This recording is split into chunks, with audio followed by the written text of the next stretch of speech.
अस्सलाम वालेकुम students, intermediate part 1 इस्लामियत इख्तियारी। I am miss Hafiza Safa Akram hair. Student, जैसा कि हमने चैप्टर नंबर 3 बाब सोम शुरू किया था आइली ज़िंदगी का, और इससे पहले लेक्चर में हमने वालिदैन के हकूक़ जो थे उनको डिटेल के साथ पढ़ा था।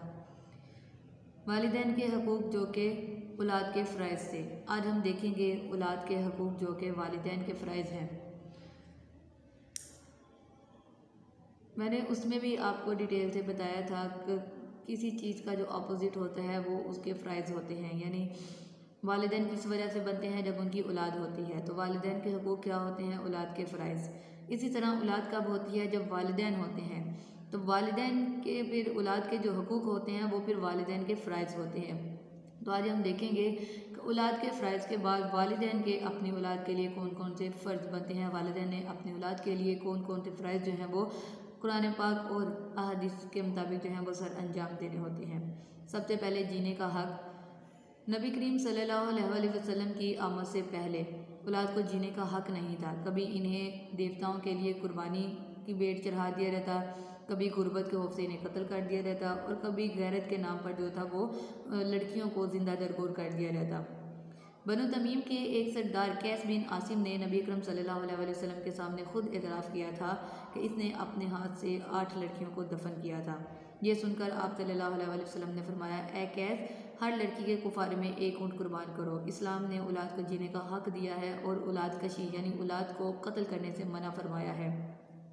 ये तब की बात थी जब अभी इस्लाम नहीं आया था। तो इस्लाम कबल इस्लाम से उस पहले यानी इस्लाम आने से पहले उस कैस ने, आसिम बिन कैस ने जो था 8 लड़कियों को दफन किया था। लेकिन इस्लाम कबूल करने के बाद उसने इसका इतराफ़ किया और तौबा की, और तौबा के सूरत में नबी अकरम सल्लल्लाहु अलैहि वसल्लम ने कहा कि हर एक लड़की के कुफारे में जो है वो एक ऊँट दो। इसका मतलब ये नहीं है कि जब इस्लाम ने ये हुक्म नाजिल कर दिया कि औलाद को कत्ल करना मना है तो इसके बाद भी औलाद को कत्ल कर दिया जाए और उसके बदले में एक ऊँट कुर्बान कर दिया जाए। ये सिर्फ उन लोगों के लिए था जो कि ज़माने जाहिलियत में ये अमल करते थे और इस्लाम कबूल करने के बाद वो तौबा कर चुके थे। लिहाजा अरशाद बारी ताला है, अल्लाह ताला ने सूरह बनी इसराइल आयत नंबर 21 में बयान किया, वला तक़्तुलू औलादकुम खशियति इमलाकिन नहनु नरज़ुकुहुम व इय्याकुम इन्न क़त्लहुम काना हित्तन कबीरा। और अपनी औलाद को फ़िक्र फ़ाक़ा के खौफ से ना मार डालो, हम इनको और तुमको भी रिज़्क़ देते हैं और इनका मार डालना बड़ा गुनाह है। यानी अल्लाह ताला यहाँ पर हुक्म दे रहे हैं कि इस डर से अपने औलाद को कभी भी कत्ल ना करो कि वो तुम्हारे खाने को कम करेंगी, तुम्हारे रिज़्क़ को कम करेंगी, ये तुम्हारी जायदाद में हिस्सेदार बनेगी। हमने तुमको रिज़्क़ दिया है और उसको भी हम ही रिज़्क़ देने वाले हैं। सूरह तकवीर में आयत नंबर 8 और 9 में अल्लाह ताला बयान करते हैं, वाइज़ल मौइदातु सुइलत बिअय्यि ज़ंबिन कुतिलत। और जब जिंदा दफन करने वाली लड़की से पूछा जाएगा कि वो किस जुर्म में कत्ल की गई। यानी नबी करीम सल्लल्लाहु अलैहि वसल्लम ने शिर्क सबसे पहला बड़ा गुनाह शिर्क को करार दिया, यानी अल्लाह ताला के साथ किसी को इबादत के लायक समझना। दूसरा बड़ा गुनाह वालिदैन की नाफरमानी को करार दिया, और तीसरा बड़ा गुनाह इस चीज़ को करार दिया कि तुम अपनी औलाद को इस खौफ से मार डालो कि वो तुम्हारे खाने में हिस्सेदार बनेगी।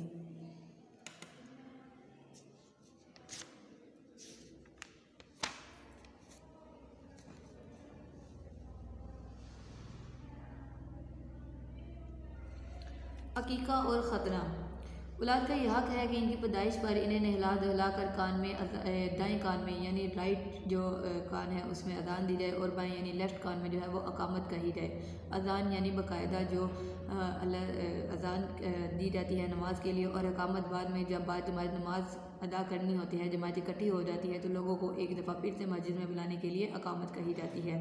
उसके बाद फिर उसे गुट्टी दी जाए और खैर बरकत की दुआ मांगी जाए। मसनून तरीका ये है कि 7वें दिन बच्चे का नाम रखा जाए, यानी सुन्नत के मुताबिक तरीका ये है सर के बाल उतार कर इनकी बराबर के मकदार में जो है वो चांदी को जो है वो सदका किया जाए, ख़तना किया जाए और अकीका किया जाए। ख़तना जो है वो सिर्फ लड़कों का जायज़ होता है, लड़कों के लिए ख़तना किया जाए, और अकीका जो है वो लड़की और लड़के दोनों के लिए होता है। लड़के की तरफ से 2 और लड़की की तरफ से 1 बकरा या बकरी ज़बह की जाए।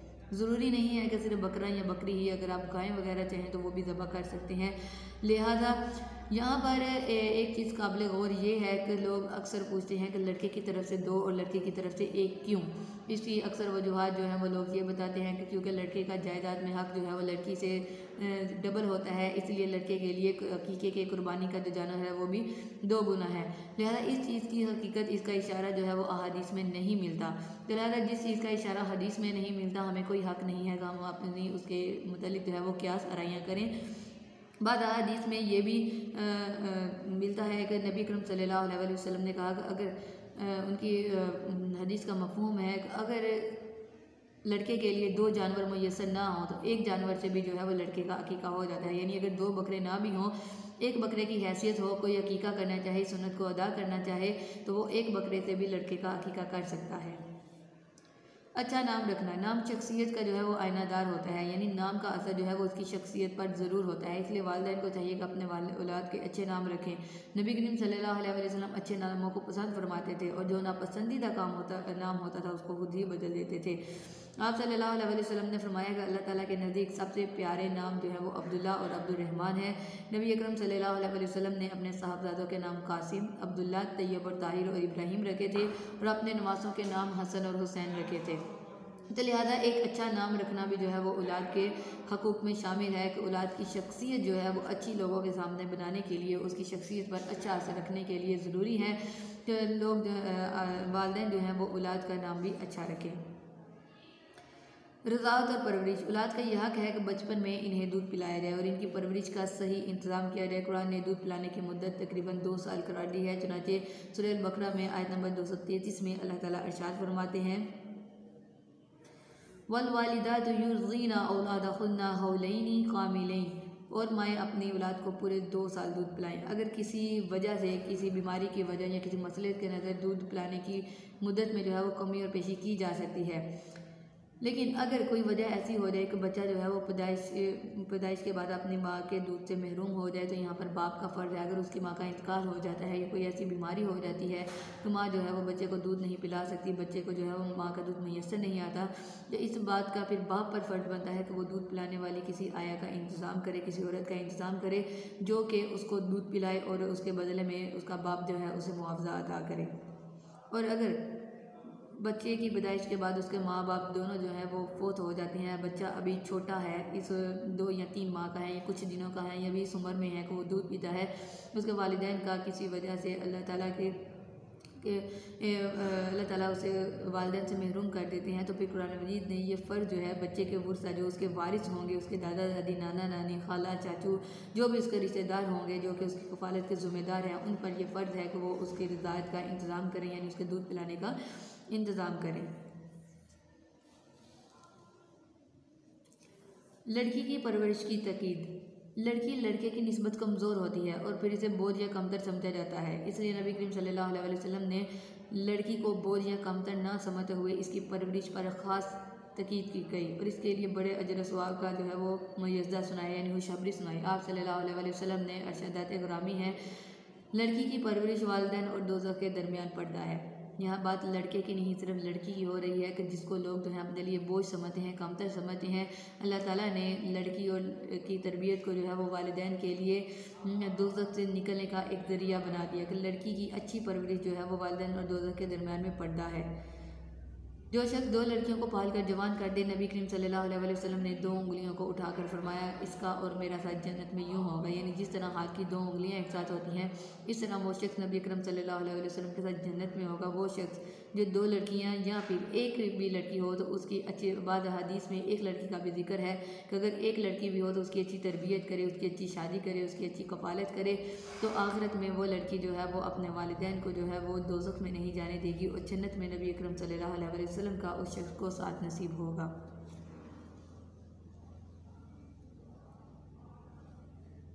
हदीस नंबर 3 में आप सल्लल्लाहु अलैहि वसल्लम बयान करते हैं, जिसकी 2 या 3 बेटियां या बहनें हों और वो इनके साथ हुस्न सलूक करे तो जन्नत में दाखिल होगा।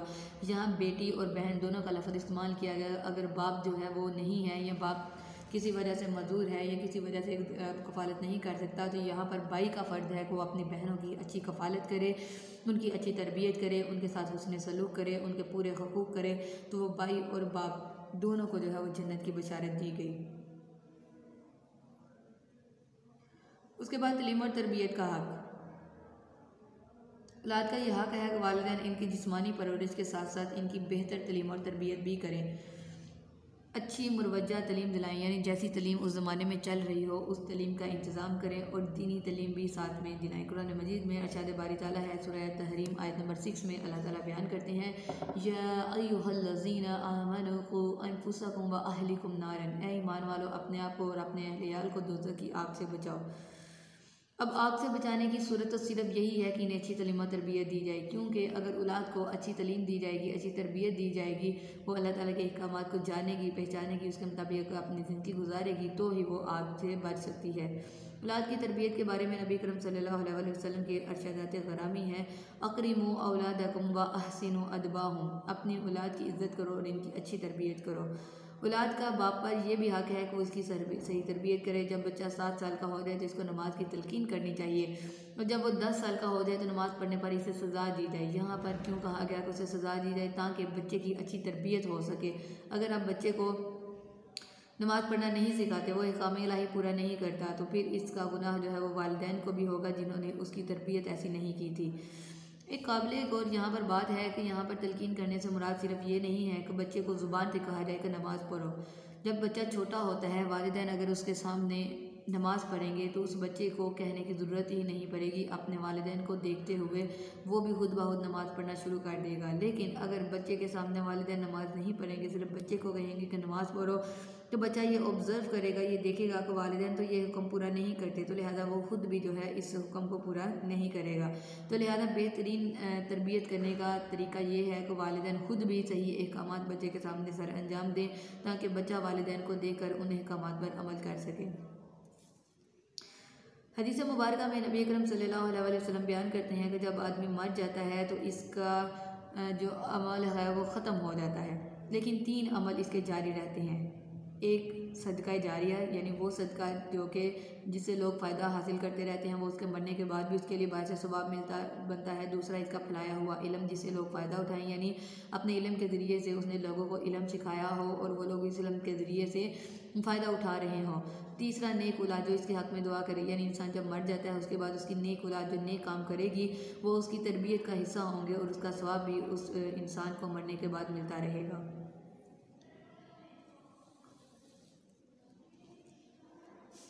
मोहब्बत और शफ़क़त। औलाद का ये हक़ है कि वालिदैन इनसे मोहब्बत और शफ़क़त करें। इस बारे में नबी करम सल्लल्लाहु अलैहि वसल्लम का उसवा हुस्ना ये है, यानी आप सल्लल्लाहु अलैहि वसल्लम अपने बच्चों से इस तरह से मोहब्बत किया करते थे कि नबी करम सल्लल्लाहु अलैहि वसल्लम अपने नवासों हसन और हुसैन को उठाए फिरते थे। आप सल्लल्लाहु अलैहि वसल्लम की नवासी इमामा जो कि हज़रत ज़ैनब आपकी बेटी थी, उनकी बेटी थी, इमामा नमाज की हालत में आपकी टांगों में से गुजर जाती, कभी कंधों पर चढ़ जाती और कभी आप सल्लल्लाहु अलैहि वसल्लम के ऊपर बैठ जाती, लेकिन आप सल्लल्लाहु अलैहि वसल्लम नहायत इत्मीनान के साथ जो थे वो नमाज़ पढ़ते रहते थे। एक दिन नबी अकरम सल्लल्लाहु अलैहि वसल्लम अपने नवासे हसन को प्यार कर रहे थे कि एक अरब सरदार अक़रा बिन हाबिस आप सल्लल्लाहु अलैहि वसल्लम की खिदमत में हाजिर हुआ। वो देखकर बोला, मेरे 10 बच्चे हैं, मैंने कभी इनको प्यार नहीं किया। आप सल्लल्लाहु अलैहि वसल्लम ने फरमाया, जो दूसरों पर रहम नहीं करता इस पर भी रहम नहीं किया रहता, यानी जो इंसानों पर, जो बच्चों पर रहम नहीं करेगा, अल्लाह ताला भी उस पर रहम नहीं करेंगे और उस पर भी किसी किस्म का कोई तरस नहीं किया जाता। नबी करीम सल्लल्लाहु अलैहि वसल्लम मिंबर पर खड़े खुतबा दे रहे थे, यानी मस्जिद में जो इमाम का मिंबर होता है एक ऊंची जगह होती है जहाँ पर इमाम खड़े होकर खुतबा देता है। आप सल्लल्लाहु अलैहि वसल्लम भी मिंबर पर खड़े होकर खुतबा दे रहे थे। हसन और हुसैन गिरते पड़ते यानी दौड़ते हुए हज़ूर अकरम सल्लल्लाहु अलैहि वसल्लम की पास आए, तो आप सल्लल्लाहु अलैहि वसल्लम ने खुतबे के दौरान ही इन्हें उठाकर अपनी गोद में अपने पास बिठा लिया। मोहब्बत में एतदाल, यानी एक जैसी मोहब्बत होनी चाहिए। औलाद से इजहार और मोहब्बत शफ़क़त ज़रूरी है, मगर इसमें एतदाल और मियाना रवि भी होनी चाहिए। अगर गलत कामों में भी इंसान कहे कि मैं औलाद से मोहब्बत करता हूँ और उसे गलत कामों से रोकेगा नहीं, तो फिर वो हराम कामों का मुर्तकिब हो जाता है। लिहाजा औलाद और माल को अल्लाह ताला ने इसलिए आज़माइश करार दिया है। सूरह तग़ाबुन में अल्लाह ताला आयत नंबर 15 में बयान करते हैं, इन्नमा अमवालुकुम व औलादुकुम फितना, बेशक तुम्हारे माल और तुम्हारी औलाद तुम्हारे लिए आजमाइश है। आजमाइश किस तरह से? बेशक इंसान को औलाद से बेहद मोहब्बत होती है। अब मोहब्बत में इत्दाल रखना है कि जहाँ पर बच्चा गलत काम करे वहाँ पर उसे सज़ा भी देनी है, और अगर बच्चा जो है वो इज़्ज़त एहतराम करने वाला हो तो उसके साथ मोहब्बत भी करनी है।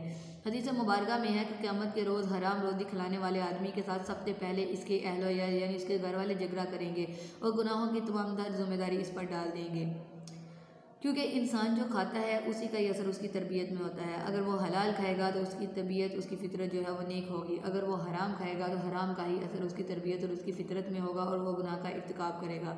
लिहाजा घर में एक कमाने वाला शख्स जब हराम कमाएगा, हराम खिलाएगा, तो उस घर के लोग जो अफराद हैं उसी के मुताबिक उनकी तरबियत होगी और उसी के मुताबिक वो अमाल करेंगे। अगर इंसान ने उन्हें हराम खिलाया था, उसके अहलो याल ने गुनाह किए, तो जब आखिरत में उन्हें उन गुनाहों की सज़ा दी जाएगी तो वो उस आदमी से झगड़ेंगे कि इसने हमें हराम खिलाया था और इसकी वजह से हमने तमाम गुनाह किए।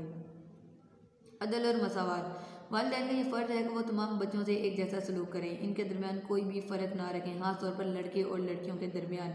अगर किसी एक को तोहफ़ा दें तो बाकी तमाम को भी तोहफ़ा दें। जायदाद जो कुरान और हदीस के मुताबिक अल्लाह ताला ने कुरान और सुन्नत के मुताबिक जो हिस्से मुकर्रर कर दिए हैं उसी के मुताबिक बच्चों को उनका हिस्सा दिया जाए और किसी के साथ भी नाइंसाफ़ी ना की जाए, क्योंकि अगर बच्चों के साथ इन मामलात में नाइंसाफ़ी की जाए तो फिर बहन भाइयों में मोहब्बत और अखुवत नहीं रहती, उनमें दुश्मनी के जो जज्बात हैं वो पैदा हो जाते हैं। एक मरतबा एक सहाबी ने अपने एक बेटे को गुलाम दिया तोहफे के तौर पर। वो नबी अकरम सल्लल्लाहु अलैहि वसल्लम की खिदमत में आकर अर्ज़ किया कि आप इस पर गवाह रहें। आपने पूछा कि दूसरे बच्चों को भी एक एक गुलाम दिया है? इसने कहा नहीं। तो आपने फरमाया मैं इस जुल्म का गवाह नहीं बनना चाहता। यानी एक बच्चे के हक़ में अगर आप उसको जायदाद का कोई हिस्सा ज़्यादा देते हैं, बाकी बच्चों से नाइंसाफ़ी करते हैं, तो वो जुल्म होगा और आप सल्लल्लाहु अलैहि वसल्लम ने इस पर गवाह बनना पसंद नहीं किया था। उसके बाद निकाह।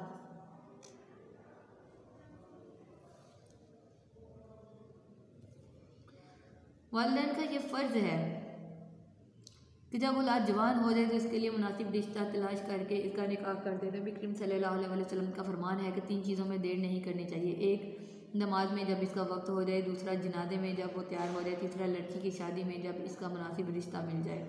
निकाह के लिए शर्त ज़रूरी है कि लड़का लड़की दोनों रज़ामंद हों और इनसे ज़बरदस्ती ना की जाए। नबी करीम सल्लल्लाहु अलैहि वसल्लम का फरमान है, बेवा औरत का निकाह ना किया जाए जब तक कि वो इसकी इजाज़त ना दे, और इसी तरह कुंवारी औरत का निकाह ना किया जाए जब तक कि इससे पूछ ना लिया जाए। लेकिन यहाँ पर इसका हरगिज़ ये मतलब नहीं है कि औलाद जो है वो माँ बाप को नज़रअंदाज करते हुए अपनी मर्ज़ी से जो है वो बेहयाई और फहाशी का इर्तिकाब करते हुए निकाह जैसे फरीज़े को सर अंजाम दें। यहाँ पर लड़के और लड़की की रज़ामंदी ज़रूरी है, लेकिन साथ में वालिदैन के हकूक़ भी हैं। यानी अल्लाह ताला ने हमें कहा कि वालिदैन का अदब व एहतराम करो, उनको दुख ना पहुँचाओ। अगर औलाद जो है वालिदैन की नाफरमानी करते हुए निकाह करती है तो फिर वालिदैन को दुख होगा, यानी एक नेक काम करते हुए हम दूसरा गुनाह कबीरा कर बैठते हैं। लिहाजा निकाह जैसी जो सुन्नत है, जो कि आधा ईमान है, इसको पूरा करने के लिए ज़रूरी है कि हम किसी दूसरे गुनाह का इर्तिकाब ना करें।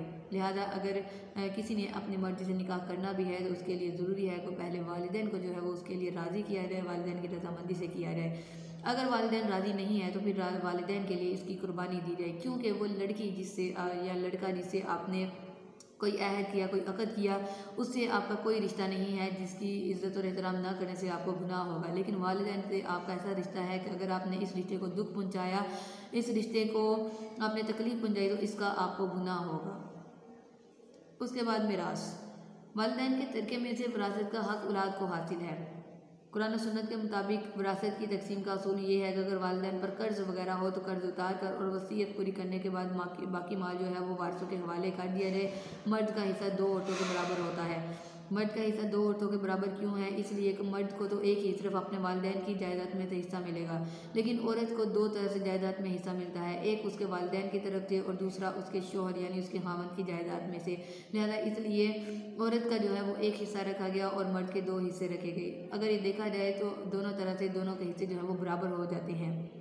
लिहाजा यहाँ पर कुरान पाक में सूरह अन-निसा में अल्लाह ताला ने मर्द और औरतों के माँ बाप के, बहन भाइयों के, रिश्तेदारों के जो विरासत में हक़ है वो मुकर्रर कर दिया। तो उस हकूक़ को पूरा करने के लिए सबसे पहले लाजमी है कि वालिदैन पर अगर किसी का कर्ज सा उनको मोहलत नहीं मिली वो कर्ज अदा करने में, तो उनकी जायदाद में से वो कर्ज अदा किया जाए। वो कर्ज अदा करने के बाद अगर उन्होंने माल में से किसी हिस्से की वसीयत की है किसी के हक़ में किसी काम के लिए, वो काम पूरा किया जाए और बाकी जो बचेगा उसमें से जो है वो उनकी औलाद को और उनके घर वालों को जो है वो हिस्सा दिया जाएगा।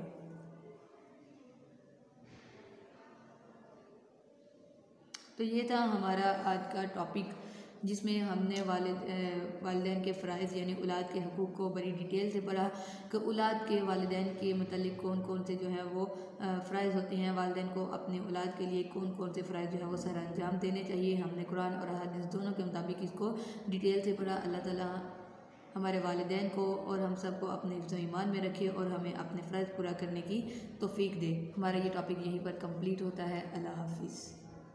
वीडियो पसंद आई तो लाइक करें, अपनी राय कमेंट करें। ऐसे ही मजीद वीडियोस के लिए हमारा चैनल सब्सक्राइब करें और बेल का आइकन दबाएं ताकि आपको हर वीडियो का नोटिफिकेशन मिलता रहे।